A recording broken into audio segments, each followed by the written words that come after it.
दिनैनि गोदान भिडियोआव आरो फिन खेबसेबाव बरायफिननाय जाबाय। दिनैनि गोदान भिडियोआनो जाहैबाय पीएम किसाननि लेटेस्ट आपडेट लानानै फैदों। जाय बिथांमोना पीएम किसानाव एप्लाइ खालामदोंमोन, पीएम किसानाव रां मोनो, नोंथांमोननि थाखाय मोनसे मोजां खौरां।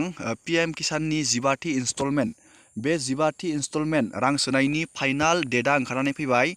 नोंथाङा बे पीएम किसाननि 15थि इनस्टलमेन्टनि 2000 रांखौ माब्ला मोननो हागोन, जों नैबे भिडियोआव नायगोन।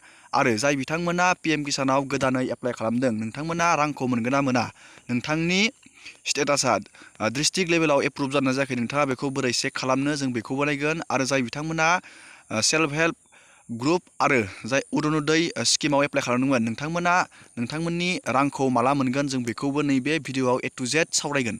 नोंथांमोना बेबायदिनो गोदान गोदान आपडेट स्किमनि डिटेल्स मिथिबाय थानो थाखाय आर'नाइ 5G इउटुब चेनेलखौ साबस्क्राइब खालामाखैबा साबस्क्राइब बानायबानो जाबाय। आङो बेयाव बेबायदिनो गोदान गोदान आपडेट लाबोयो। दानिया जोङो नायग्रोदोनि पीएम किसाननि रांआरि अनसुंथाइनि आपडेटआ बबेयाव ओंखारनानै फैदों। नैबे पीएम इभेन्ट्स मोनसे सेन्ट्रेल गभर्नमेन्टनि वेबसाइट, बेयाव ओंखारनानै फैदों।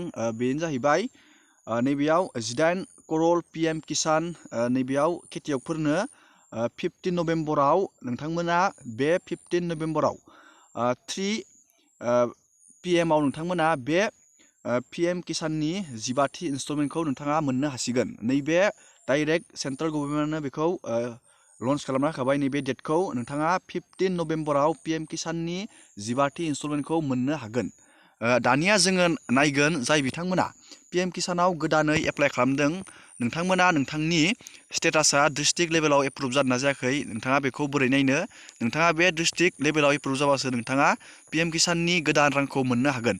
आरो जायफोर बिथांमोना पीएम किसाननि रांखौ मोनखाबोबाय थादोंमोन, नोंथांमोना नैबे 15 नभेम्बराव नोंथाङा नैबे पीएम किसाननि 15थि इनस्टलमेन्टखौ मोननो हागोन। 2000 रांखौ नोंथाङा मोननो हासिगोन।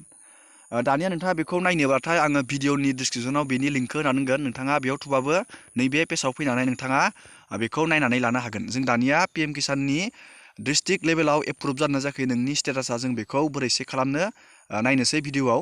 नोंथाङा बेखौ नायनो थाखाय गुगोलाव थांनांगोन आरो बेयाव सार्च खालामनांगोन पीएम किसान। नोंथाङा बे पीएम किसानखौ सार्च खालामना होबानो जाबाय। आं बेखौ सार्च खालामबाय। दानिया नोंथाङा नैबे गिबिनि पेजावनो थुबानो जाबाय। जोङो बेयाव थुबाय। बेयाव थुनानै बेबायदि मोनसे हम पेज गेवगोन पीएम किसाननि। जाय बिथांमोना गोदानै गोदानै पीएम किसानाव एप्लाइ खालामदोंमोन, नोंथांमोना नैबे status of self registration farmer, नोंथाङा बेयाव थुनांगोन नोंथांनि स्टेटासखौ नायनो थाखाय। नोंथांनि डिस्ट्रिक्ट लेभेलाव एप्रुभ जादोंना जायाखै नायनो थाखाय नोंथाङा बेयाव थुबानो नुनो मोनगोन। जों दानिया बेयाव थुनोसै। बेयाव थुनानै नोंथाङा बेयाव नोंथांनि आधार नाम्बारखौ होनानै नायनांगोन। बेयाव नोंथाङा नैबेयाव आधार नाम्बारखौ बहायबानो जाबाय। आरो नैबे केपसाखौ नोंथाङा नैबेयाव बहायनानै नैबे सार्चआव थुना होबानो नोंथांनि डिस्ट्रिक्ट लेभेलाव नोंथांनि स्टेटासा एप्रुभ जादोंना जायाखै नोंथाङा बेयावनो नुनो मोनगोन। आरो नोंथांनिया एप्रुभ जादोंबा नोंथाङा पीएम किसाननि गोदान रांखौ मोननो हासिगोन। आरो जाय बिथांमोना दासिमबो EKYC आरो DBD लिंक खालामाखै, नोंथांमोना थाबैनो खालामबानो जाबाय। नोंथाङा बेखौ खालामाब्लाथाय पीएम किसाननि रांखौ मोननाय नङा। दानिया जोङो सावरायगोन जाय बिथांमोना अरुनदयाव एप्लाइ खालामदोंमोन, नोंथांमोना 10 नभेम्बराव नोंथांमोनाबो बे अरुनदयनि रांखौ मोननो हासिगोन। 10 नभेम्बर गाबोनो नोंथांमोना बे रांखौ मोननो हागोन। आरो सेल्फ हेल्प ग्रुपनि आइजोफोरनि जाय बिथांमोना सेल्फ हेल्प ग्रुपआव नाम गोदानै थिसनदोंमोन, आङो अलरेडि बेनि भिडियोखौ बे आर'नाइ 5G इउटुब चेनेलाव एंगारखांबाय। नोंथांमोना बे भिडियोखौ नायबानो जाबाय। नोंथाङा बोरै लिस्टखौ चेक खालामनानै लानो हायो, आं बिनि A to Z डिटेल्सखौ भिडियोआव देखायखादों।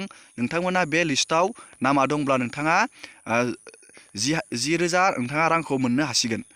दिनैनि भिडियोआ बेखिनियानोमोन। नोंथांमोना 15 नभेम्बरखौ नेबानो जाबाय। जाय बिथांमोना पीएम किसान सन्मान निधियाव एप्लाइ खालामदोंमोन, नोंथांमोना 15 नभेम्बराव बे रांखौ मोननो हासिगोन। दिनैनि भिडियोखौ आं बेखिनियावनो फोजोबबाय। नोंथांमोना भिडियोखौ मोजां मोनोबा लाइक खालामबानो जाबाय आरो चेनेलखौ साबस्क्राइब खालामबानो जाबाय आरो शेयार खालामबानो जाबाय। एसेनोसै दिनैनि भिडियोआ।